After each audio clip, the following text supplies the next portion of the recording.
Bonjour à tous, aujourd'hui nouvel épisode sur notre série de tutos pour apprendre Kodo. On va attaquer quelque chose d'essentiel, on va créer un nouveau niveau et faire en sorte de passer de l'un à l'autre. Pour ça on va créer une zone de détection, une area 2D qui va changer la scène en cours. Alors pour ça on va commencer directement par dupliquer notre scène, c'est-à-dire que là on a notre monde World A1, on va changer de suite, alors il faut, enfin qu'on va changer, donc on va dupliquer, il est là, on peut faire clic droit, dupliquer, du coup là vous avez compris on met A2.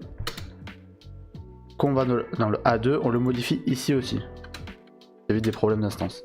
Maintenant que ça c'est fait, on va créer la area de suite. On va la mettre dans une nouvelle scène. Nouvelle scène ici.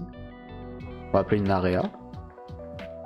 Dedans on va lui mettre une collision. Ça c'est un truc qu'on fait souvent, hein, donc normalement vous ne devez pas être perdu. Rectangle. Hop, hop, hop. Alors pour l'instant on va juste mettre une grande zone pour être sûr de le toucher. Scène, collision, ouais non attendez, on va le renommer. Alors moi j'appelle ça d'or, mais en vérité ça devrait avoir un autre nom en fait. Plus comme end level ou un truc comme ça. On va ajouter une animation sprite. Alors ça on l'a pas vu je crois. Animation sprite. Alors, c'est différent du sprite tout court, parce qu'à l'intérieur, au lieu d'avoir un sprite, enfin une texture avec dedans tous les tiles, toutes les sprites, là on va avoir plusieurs sprites dans un même truc, vous allez voir. Tac, tac, c'est très simple. On va appeler ça idle, ça c'est le nom de l'animation. Dans Asset, import, si je me souviens bien, c'est dans sprite. Alors c'est normal que je trouve pas, puisque dans la description, vous allez trouver un dossier qui s'appelle portal, d'accord, et dedans vous allez avoir toutes les sprites, en fait tous les PNG du portail. Donc nous on va l'utiliser. Donc vous allez faire un glisser-déposer du dossier portal dans, alors soit dans le moteur directement. Moi je préfère, pour éviter les soucis, de l'ouvrir et de faire un glisser-déposer à l'intérieur. Comme ça lui, il va après s'update tout seul. Hop là, il est là. Et là vous voyez on a tous les portails. On a différentes tailles je crois.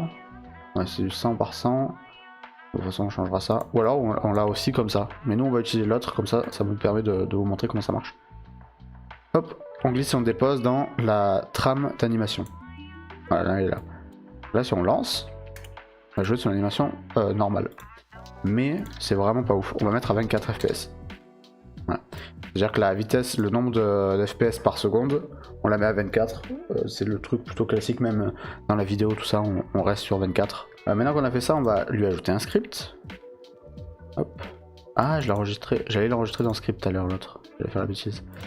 Hop, on va faire script, on va tout enlever. Et maintenant, on va rajouter plusieurs choses. On va ajouter un export, d'accord. Ça sera une variable qu'on va appeler scène. Et celui-là, on va l'appeler, enfin on va la set comme étant un string. Pourquoi? Parce que ici, ça va nous permettre de mettre le chemin de la scène, de la nouvelle scène où on va pouvoir se téléporter. En fait, ce que je veux pas faire, c'est ça. Vous allez voir. On va marquer scène 2. Marquer Packed Scene.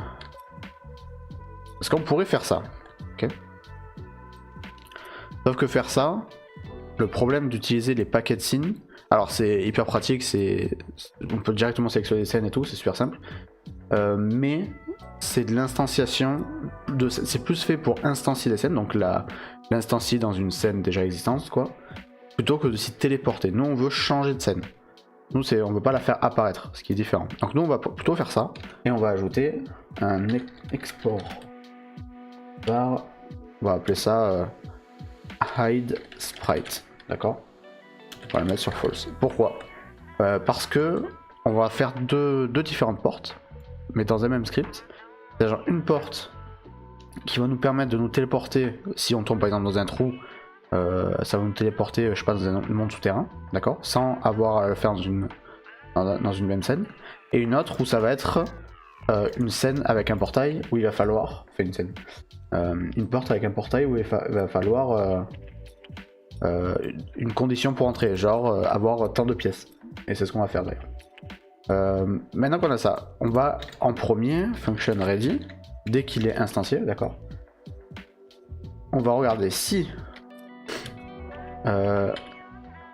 il est caché. Donc on a mis hide sprite sur false, ok. Alors là, on peut lancer là directement. Alors c'est play idle, c'est comme de la même manière qu'on utilise des animation players, ça fonctionne de la même manière. Puis on fait animation sprite, on va rendre visible. Pourquoi? Parce que de base ici, on va pas le mettre ici d'ailleurs, on va le mettre comme ça. Parce que de base, on va le mettre, alors on peut le mettre invisible et on le rend visible d'un coup. Nous on va le laisser comme ça pour l'instant, mais après on va le faire, on va faire en sorte de jouer une animation. Puis maintenant on va faire la détection et changer de scène.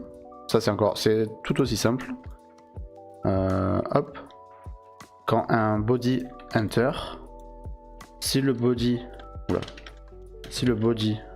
s'appelle est égal player, on l'a appelé nous.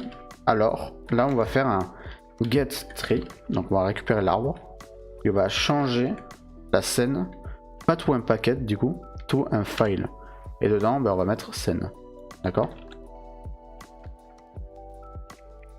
On sauvegarde. Lui du coup je l'ai enregistré dans le mauvais truc je crois, mais je suis pas sûr. Donc, ici, scène, collision, d'or, ok. Donc là il est là, ok. Donc là c'est notre personnage, nous on va le dire là, d'accord, pour tester. On va le faire descendre, voilà, justement, ici. D'or. Là il faut lui donner une scène, donc nous notre scène ça sera celle-là. Et on va hide sprite, parce qu'on veut pas qu'il y ait de portail. Là on veut juste que s'il tombe, il aille directement dans les souterrains, d'accord. Donc normalement, si j'ai pas... Oula, oui d'accord. C'est le bordel. On va enlever un. Hop. Oh non, si on va là. Hop là, ça nous fait... Bon là on revient sur la scène. La scène 2 c'est une... c'est la même scène mais dupliquée, donc on voit pas trop la différence à part le nombre de monstres. Et là il n'y est pas du coup. Dans la scène 2 on en a pas mis. Voilà. Maintenant on va passer à un peu de level design, c'est-à-dire que dans la scène... Déjà dans la scène 1 je vais enlever tout ça. Et dans la scène 2 je vais faire en sorte que ce soit comme une grotte, donc je reviens tout de suite.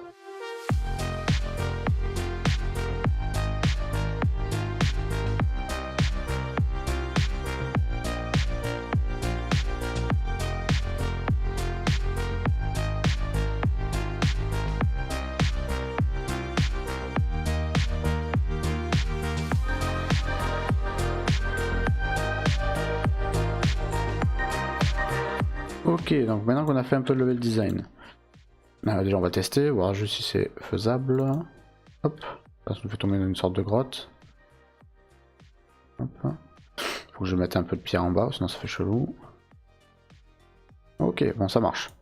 Je vais juste rajouter, on va dire ça, pas sûr d'être tranquille. Là c'est un peu façon, pas vous mentir, hein, un peu façon bourrin, mais bon. Surtout pour aller vite. Ok, alors maintenant qu'on a ça, on va rajouter une porte. La porte, elle est ici. Sauf que cette porte-là, on veut, alors imaginons, qu'on trouve une quantité de pièces précises pour pouvoir, je sais pas, sortir. Imaginons que c'est un piège ou je sais pas, peu importe ce que c'est à niveau bonus, bon, il faut des pièces pour sortir. C'est pas n'importe quoi d'ailleurs, hein. Vous pouvez décider que ce soit une clé ou peu importe. Je vais vous montrer comment on fait. On fait un export var appelé amount coin need. On va le mettre à 0 de base et on le modifiera. Ok.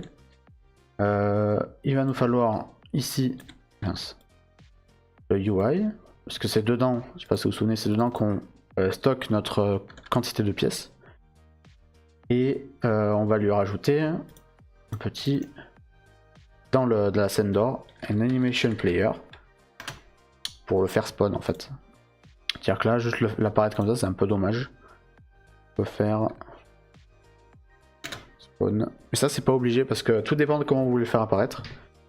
Si vous voulez, vous pouvez par exemple le faire apparaître quand il a la bonne quantité d'objets. Nous on va le faire apparaître en début de partie, juste pour un petit effet, pour pas que juste ça soit déjà spawn. On va faire ça, transform, key to 0, ça, 1.3, 1.3. Bon, j'ai un peu exagéré je crois. Voilà. Ouais. Voilà. Alors on va dire ça. 5. On va le mettre en cubique. Et ici, on va faire de la même manière que l'autre. On attend qu'il devienne visible. Quand il est visible, tu vas play le spawn. Alors on peut play les deux, puisque le idle se jouera quoi qu'il arrive, puisque c'est dans le sprite directement. Donc on peut jouer les deux, ça marche quand même. Puis maintenant, on va faire la comparaison, c'est-à-dire qu'on va vérifier le nombre de pièces. Pour l'instant c'est simple, on va faire une pièce là, une pièce là, là, une pièce là. Là on en a 4, on va dire qu'il en faut 3 minimum. Donc ici, dans d'or, pareil, 3 minimum. Alors on le cache pas du coup. Et là la scène, bah, on va mettre la première. Hein. Peu importe, ça c'est votre level design, c'est comment vous voulez créer votre jeu. On va faire ici. Là on vérifie si le joueur c'est bien si le body c'est bien le joueur. On va rajouter un truc, donc on met et on va marquer UI. Oula, ouais, non, il pas ça je voulais prendre. UI.currentCoin est supérieur ou égal à amount coin need. Si c'est le cas, là tu peux jouer le reste. Non, il n'y a que ça à faire. C'est pas plus compliqué, parce qu'on a déjà tout fait au début. Donc là, si on joue le jeu depuis le début. Ici, on n'a pas besoin de pièces. D'accord? On se téléporte. Voilà. Ici, là on en a qu'un, on en a une, parce qu'on réinitialise pas les pièces. Ça c'est... on a 2. On peut le faire hein, si on veut. Là, si je passe avec 2, normalement, il se passe rien. Si je mets 3, voilà, là ça marche. Par contre, c'est vrai qu'on réinitialise pas les pièces en début de partie.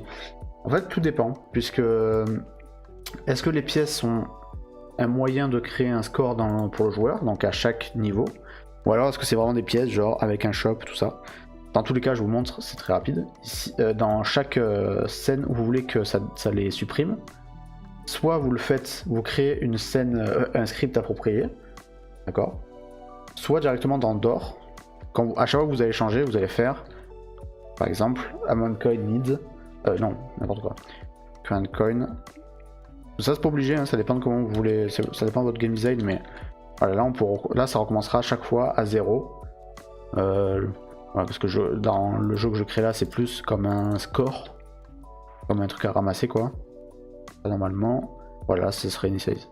Mais ça c'est vous qui voyez, honnêtement, ça peut être intéressant d'avoir un portail qui s'achète, en fait, qui va s'activer uniquement si on l'achète.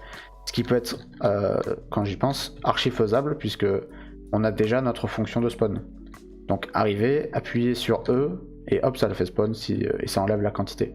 De toute façon, dites-moi dans les commentaires si ce genre de petits trucs vous intéressent à faire en plus. Donc voilà, ce tuto était assez court, mais nécessaire. Donc j'espère que ça vous aura plu, je vous dis à la prochaine, ciao à tous.